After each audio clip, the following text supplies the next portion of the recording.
Baik, ini ada sedikit tambahan untuk contoh pembuktian suprimum dan infimum biar bisa membedakan di mana suprimum dan infimum itu ya. Dasar kita gunakan yang teorema ini. Teorema 22 lemma. Density Archimedean. Bentar. Sequence.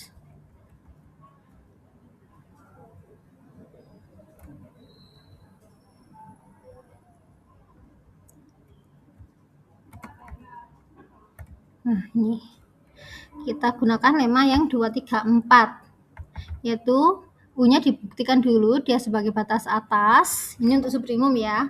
U-nya dibuktikan untuk sebagai batas atas. Lalu untuk setiap epsilon positif, buktikan kalau batas atasnya itu dikurangi epsilon, itu pasti ada anggota S yang lebih besar dari U min epsilon. Sekarang kita praktek yang suprimum dulu.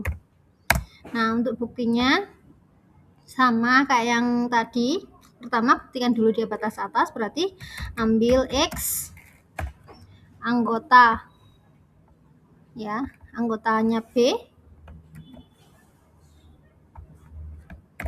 X anggota B di sini. Kalau X anggota B apa yang berlaku? Maka berlaku 3X min 5 itu lebih besar dari 4. Nah, ini kalau kita operasikan ya, seperti biasa, bolak-balik gitu ya. Jadinya kan ini dapatnya 3X lebih besar dari 9, X lebih besar dari 3. X lebih besar dari 3. Maaf, ini kebalik, berarti ini untuk infimum.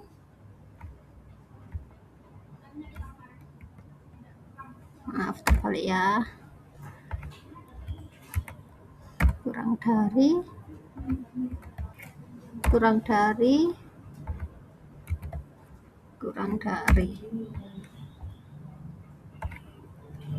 Maaf, soalnya terbalik untuk yang suprimum. X kurang dari 3. Berarti X ini punya batas atas, yaitu semua yang di atas 3 ke atas. Maka 3 batas atas B. Nah, yang kedua, setelah kita buktikan bahwa 3 itu adalah batas atas, 3 itu berarti U-nya ya. Kalau kita lihat 3 ini adalah U-nya. Nah, sekarang kita tinggal buktian yang ini. U min epsilon kurang dari S epsilon. S epsilonnya bentuknya seperti apa? Nah, sesuai dengan teoremanya, dia sudah dibuktikan bahwa batas atas 3-nya. Kita sekarang buktikan kalau untuk setiap epsilon positif, berarti ambil epsilon positif.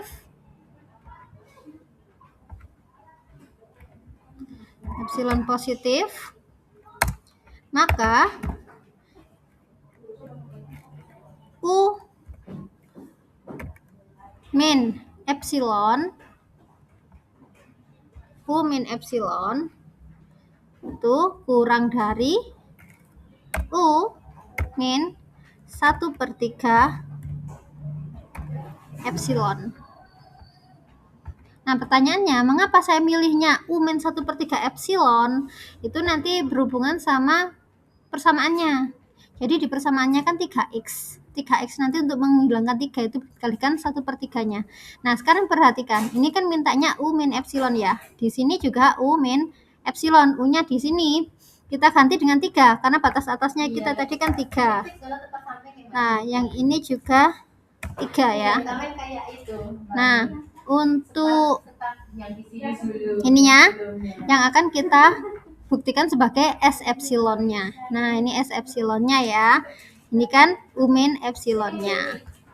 Sekarang kita sudah buktikan kalau 3 min 1/3 epsilon itu kan memang kurang lebih besar dari 3 min epsilon. Sekarang kita akan buktikan kalau 3 min 1/3 epsilon itu adalah anggotanya B. Itu yang kita masukkan ke persamaannya, yaitu 3 kali 3 min 1/3 epsilon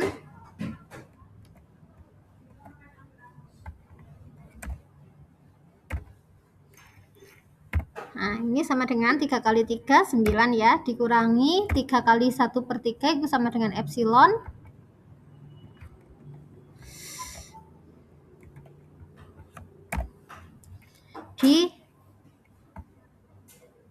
Ini 3x min 5. Min 5-nya ketinggalan. Lalu min 5-nya tetap min 5 ya. Min 5. Nah, ini berarti sama dengan 9 kurangi 5, 4 ya. 4 min epsilon. 4 min epsilon. Nah, 4 min epsilon, epsilonnya kan positif. 4 dikurangi epsilon, itu pasti lebih kecil dari 4. Sekarang coba dilihat. Syarat untuk menjadi anggota B adalah 3x min 5-nya harus kurang dari 4. Ternyata 3 kali 3 min 1/3 epsilon dikurangi 5 itu memang kurang dari 4. Maka apa yang terjadi? Maka 3 dikurangi 1/3 epsilon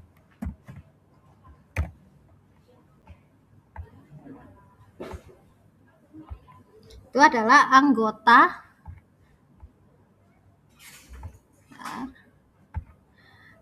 dari B. Nah, berdasarkan teorema, tadi teoremanya kan mengatakan kalau ada untuk step epsilon positif, kita sudah ngambil epsilon positif. Ada S epsilon. S epsilonnya siapa? Ini S epsilonnya ya. 3 min 1/3 B epsilon. Ada S epsilon. Epsilonnya ini sedemikian hingga U min epsilon kurang dari S epsilon. Mana? Ini 3 min epsilon kurang dari S epsilonnya, yaitu 3 min 1/3 epsilon. Maka berdasarkan lemma berapa wis nanti terserah, nggak dihik, bisa dilihat sendiri ya. Lemma. Kalau di sini lemmanya ngomong apa, siapa yang suprimum? U kan? Nah, kalau kita di sini bukan U tapi 3. Maka berdasarkan lemma 3 adalah suprimum dari B. Nah, sekarang akan saya tunjukkan perbedaannya dengan infimum. Ini pecahan untuk himpunannya mirip ya. X anggota R, cuma yang bedanya di mana? 3x min 5-nya sama, cuma dia kurang dari, dia lebih dari 4. Dia lebih dari 4. Nah, di sini dia nggak akan punya suprimum, tapi dia punya infimum. Caranya sama. Ambil X anggota B kayak ini tadi, sama buktikan dia batas bawah. Karena kita ngomongnya infimum ya. Jadi ngomongnya batas bawah. Ambil X anggota B, 3x min 5 lebih besar dari 4, maka 3x lebih besar dari 9, maka X lebih besar dari 3. Maka 3 adalah batas bawah. Ini C ya sekarang. Nah, namanya tak bedakan.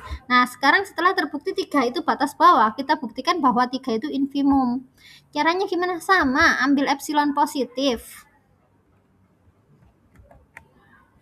Copy, paste.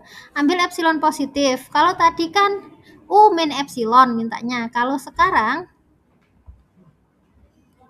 ya, kalau tadi kan mintanya U min epsilon kurang dari S epsilon. Karena kita ngomongnya infimum, lemmanya suprimum, kita sesuaikan. Jadi ini jadinya 3 plus epsilon, tandanya dibalik. Nah, lalu ini jadinya plus. 3 plus epsilon lebih besar dari 3 plus 1/3 epsilon. Ya, kan memang 1/3 epsilon lebih kecil, kalau ditambahkan ya lebih besaran ditambah epsilon. Lalu setelah itu kita akan buktikan bahwa 3 plus 1/3 epsilon ini adalah anggotanya himpunan C. Nah, caranya sama kayak tadi, kita masukkan ke persamaan. Kita masukkan ke persamaan 3 ditambah 1/3 epsilon dikurangi 5, itu berarti 9 ditambah epsilon kurangi 5, 4 ditambah epsilon ya. Nah, 4 ditambah epsilon itu pasti lebih besar dari 4. Kenapa? Karena epsilonnya positif. 4 tambah epsilon ya pasti lebih besar dari 4 saja. Nah, sekarang ketahuan kan kalau ternyata 3 plus 1/3 epsilon min 5 itu lebih besar dari 4, yaitu syaratnya untuk menjadi anggota C. Maka kita simpulkan 3 ditambah 1/3 epsilon itu anggotanya C. Simpulannya sama.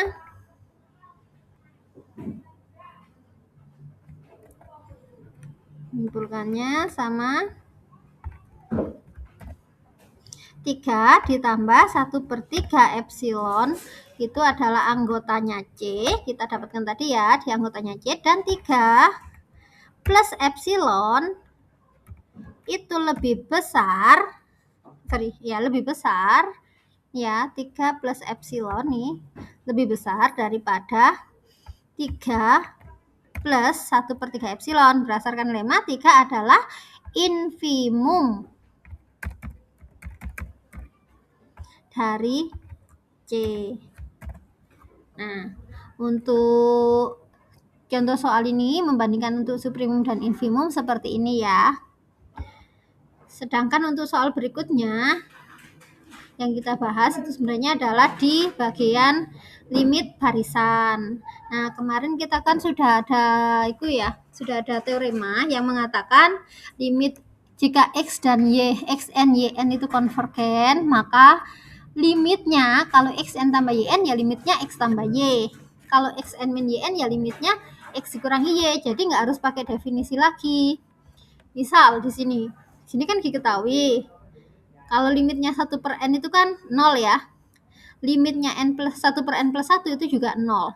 Maka limit dari 1/n min 1/n plus 1 berdasarkan teorema itu adalah 0 dikurangi 0. Kayak gitu. Kalau yang ini kita bisa gunakan pembagian. Ingat ya, pembagian hanya boleh digunakan jika pembaginya tak 0. Coba dilihat di sini. Persamaan E itu kan bisa kita tulis sebagai limit atas dan bawah kita bagi dengan n kuadrat. Berarti dia akan berubah menjadi 2/n limit 2/n per 1 ditambah n kuadrat.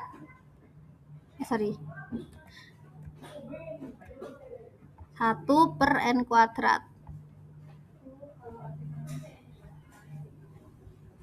Nah, kalau sudah seperti ini, kita tahu 2/n ini limitnya adalah 0. Kita tahu 1/n kuadrat itu limitnya adalah 0 juga. Ditambah 1, barisan monoton, limitnya 1 ditambah 0 sama dengan 1. Jadi yang bawah ini limitnya adalah 1. Maka limit untuk 2n per n kuadrat plus 1 itu bisa kita hitung dengan 2/n per 1 plus 1/n kuadrat, itu limitnya 0/1. 0/1 itu adalah 0. Ini biasanya di SMA itu sudah sering kita ketemui, atau kalau nggak gitu di kalkulus juga ada. Jadi membagi limit atas pembilang dan penyebut dengan pangkat tertingginya. Ini untuk limit tak hingga biasanya pakai kayak gini. Nah, ini ada beberapa contoh yang lain juga. Baik, itu untuk materi yang sambungan tadi, karena tadi ternyata videonya terputus. Terima kasih atas perhatiannya. Assalamualaikum warahmatullahi wabarakatuh.